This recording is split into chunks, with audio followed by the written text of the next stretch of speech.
শুভ সন্ধ্যা বন্ধুরা। আজ হলো 22 সেপ্টেম্বরের সোমবার। আজকের সন্ধ্যার বরাক উপত্যকার শ্রীভূমি, করিমগঞ্জ, শিলচর, হাইলাকান্দি সহ আসামের বিশেষ বিশেষ খবরগুলি হলো: বাঙালির উৎসবের আগে সুখবর। জিএসটি পরিবর্তনে কোন কোন জিনিসের দাম কমেছে এবং কিসের দাম বেড়েছে এক নজরে জেনে নিন।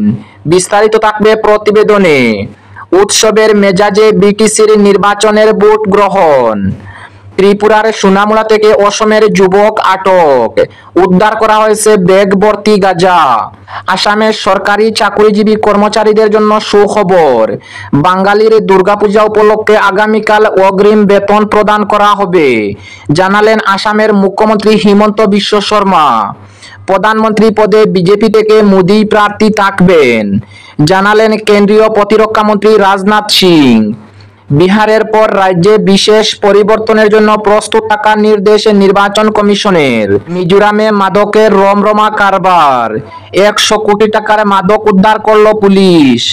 এবং বিপুল পরিমাণে সর্বনাশা ড্রাগস পাচার করতে গিয়ে ত্রিপুরা চোরাইবাড়ি পুলিশের হাতে আটক অসমের শ্রীভূমি, করিমগঞ্জ জেলার 2 যুবক, একজন রাতাবাড়ির রাজু উদ্দিন, অপরজন পাতারকান্দির দিলওয়ার হোসেন। অগ্রিম খবরের ভিত্তিতে 2.5 কোটি টাকার ড্রাগস সহ 2 জনকে আটক করে পুলিশ। তাহলে বিস্তারিত খবরে যাওয়ার আগে অবশ্যই ভিডিওটিতে একটি লাইক দিয়ে চ্যানেলটি সাবস্ক্রাইব করে পাশের বেল আইকনটি বাজিয়ে রাখবেন এবং ফেসবুক পেজে দেখে থাকলে পেজটি ফলো করে ভিডিওটি শেয়ার করবেন, যাতে সঠিক খবরগুলি সবার কাছে পৌঁছাতে পারি। এবার শুনুন আজকের খবরের বিস্তারিত। প্রথম খবর, বাঙালির উৎসবের আগে সুখবর। জিএসটি পরিবর্তনে কোন কোন জিনিসের দাম কমেছে এবং কোন কোন জিনিসের দাম বেড়েছে এক নজরে জেনে নিন। আজ থেকে অর্থাৎ 22 সেপ্টেম্বর থেকে দেশে কার্যকর হচ্ছে নতুন জিএসটি হার। নিত্য প্রয়োজনীয় জিনিস থেকে শুরু করে ইলেকট্রনিক্স পণ্যের দাম কমেছে একাধিক সামগ্রীর, পাশাপাশি দাম বাড়ছে বিলাসবহুল সামগ্রীর। নবরাত্রির ঠিক আগে জিএসটিতে এই বড়সড় পরিবর্তনের ফলে উৎসবের মরশুমে সাধারণ মানুষের মুখে হাসি ফুটবে বলে মনে করেছেন ওয়াকিবহাল। প্রধানমন্ত্রী নরেন্দ্র মোদীর আবেদনে সাড়া দিয়ে জিএসটি কাউন্সিল এই সিদ্ধান্ত নিয়েছে। নিত্য প্রয়োজনীয় জিনিসের দাম কমেছে। আজ থেকে যে জিনিসগুলির দাম কমেছে তার মধ্যে উল্লেখযোগ্য হলো ইউএসটি দুধ, মাখন, ঘি, পনির, পাউরুটি, রুটি, pasta, biscuit, noodles, cornflakes, ice cream, packaged soup, বিভিন্ন ধরনের সস ও মশলা, চা, কফি, জ্যাম, জেলি, নারকেলের জল এবং বিভিন্ন ধরনের শুকনো ফল। এছাড়া টুথব্রাশ, টুথপেস্ট, সাবান, shampoo, hair oil, shaving cream, নেপিং, হাতে তৈরি ব্যাগ, খেলনা, পেন্সিল, ক্রেয়ন, ফুটবল, ক্রিকেট সামগ্রী ও অন্যান্য খেলার সামগ্রী, বাঁশ ও কাঠের আসবাবপত্র, ঘর সাজানোর জিনিস, বাইসাইকেল, সাইকেলের যন্ত্রাংশ, 2000 টাকা পর্যন্ত দামের জুতা, পোশাক, কাগজের সামগ্রী, মেডিকেল সামগ্রী ও ঔষধপত্রের দাম কমেছে।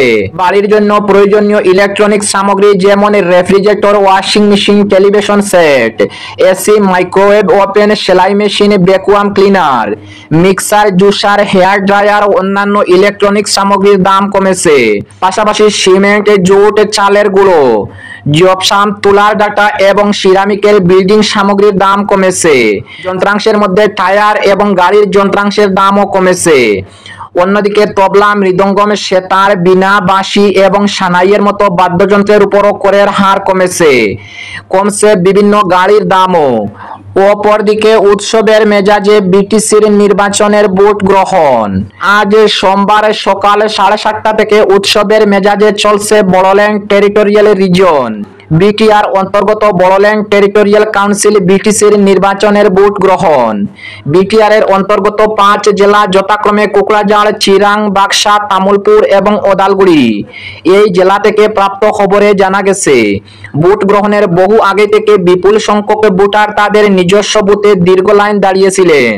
40 আসনের বিটিসি পরিষদীয় নির্বাচনে মোট 316 জন প্রার্থী প্রতিদ্বন্দ্বিতা করেছেন।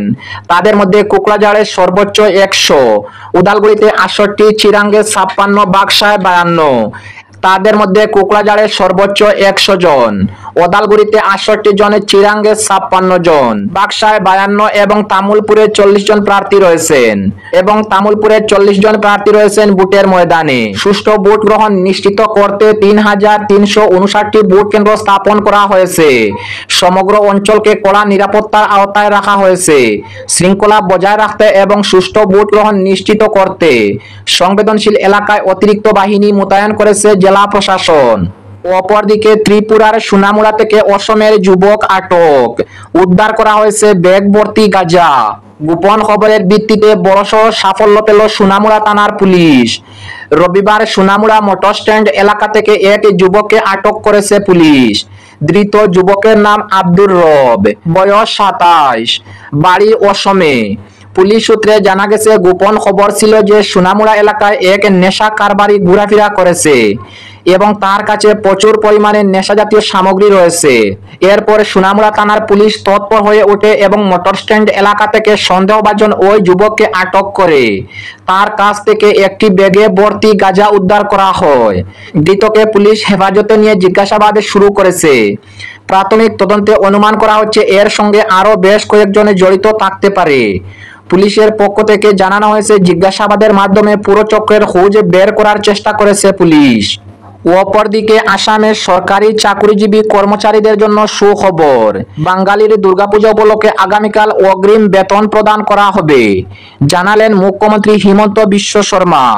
অপরদিকে প্রধানমন্ত্রী পদে বিজেপি থেকে মোদী হবেন বিজেপির প্রার্থী, জানালেন কেন্দ্রীয় প্রতিরক্ষা মন্ত্রী রাজনাথ সিং। আগামী লোকসভা নির্বাচনগুলোতে প্রধানমন্ত্রী পদে বিজেপির প্রার্থী হবেন নরেন্দ্র মোদী। এক সাক্ষাৎকারে এমনটাই দাবি করলেন কেন্দ্রীয় প্রতিরক্ষা মন্ত্রী রাজনাথ সিং। তিনি স্পষ্ট জানালেন, আমাদের প্রধানমন্ত্রী পদের জন্য কোনো ভ্যাকেন্সি নেই। 1980-র সময় থেকেই নরেন্দ্র মোদীর সঙ্গে তার পরিচয়। মোদীর মানুষের সঙ্গে সম্পর্ক স্থাপনের ক্ষমতা রয়েছে, জটিল বিষয় সহজভাবে বোঝানোর দক্ষতাও রয়েছে এবং সংকটের সময় গুরুত্বপূর্ণ সিদ্ধান্ত নেওয়ার ক্ষমতা প্রশংসা করেছেন প্রতিরক্ষা মন্ত্রী। তিনি বলেন, বিশ্বের শীর্ষ নেতারাও আন্তর্জাতিক বিষয়ে মোদীজির কাছে পরামর্শ নেন। রাজনাথ সিং যোগ করেন, সোজা কথা, নিকট ভবিষ্যতে প্রধানমন্ত্রী পদে কোনো ভ্যাকেন্সি নেই। নরেন্দ্র মোদী 2029-2034 এবং তারপরেও আমাদের প্রার্থী থাকবেন। অপরদিকে বিহারের পর রাজ্যে বিশেষ পরিবর্তনের জন্য প্রস্তুত থাকার নির্দেশ নির্বাচন কমিশনের। কেন্দ্রীয় নির্বাচন কমিশনের নির্দেশে এবার দেশ জুড়ে শুরু হতে চলেছে স্পেশাল ইন্টেনসিভ রিভিশন অর্থাৎ SIR। এই বিশেষ প্রক্রিয়ার মাধ্যমে ভোটার তালিকার বড় ধরনের পরিশোধন করা হবে, যার ফলে অনেক রাজ্যের ভোটার তালিকায় আসতে পারে ব্যাপক পরিবর্তন। আগামী অক্টোবর-নভেম্বর মাস থেকে এই কার্যক্রম শুরু হতে পারে বলে ইঙ্গিত দিয়েছে নির্বাচন কমিশন।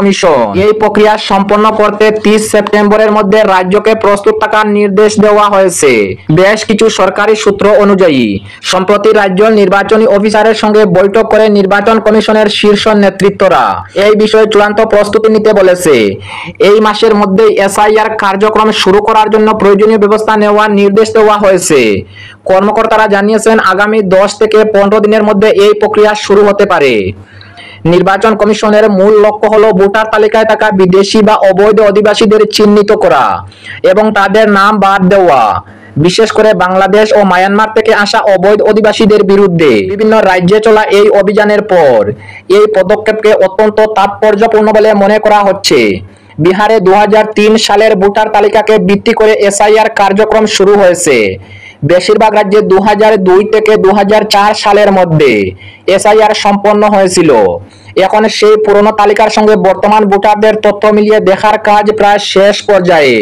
এই SIR কার্যক্রমের মাধ্যমে ভোটার তালিকা নির্ভুল হবে মনে করেছেন বিশেষজ্ঞরা।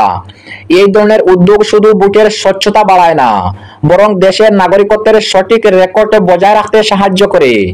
এই কার্যক্রমের ফলে 2026 সালে পশ্চিমবঙ্গ, আসাম, কেরালা, তামিলনাড়ু ও পুডুচেরিতে অনুষ্ঠিত হবে বিধানসভা নির্বাচন। তার আগে ভোটার তালিকায় বড় ধরনের পরিবর্তন আসতে পারে। বিভিন্ন রাজ্যের ECO অফিসগুলো ইতিমধ্যেই শেষ SIR এর তথ্য যাচাই ও বর্তমান ভোটারদের তালিকার সঙ্গে তা মিলিয়ে দেখার কাজ শুরু করে দিয়েছে। আগামী কয়েক সপ্তাহের মধ্যে ভোটারদের তথ্য যাচাই ও আপডেটের জন্য বিজ্ঞপ্তি জারি করা হবে। এর ফলে সাধারণ মানুষের মধ্যে এই প্রক্রিয়া নিয়ে আগ্রহ তৈরি হচ্ছে।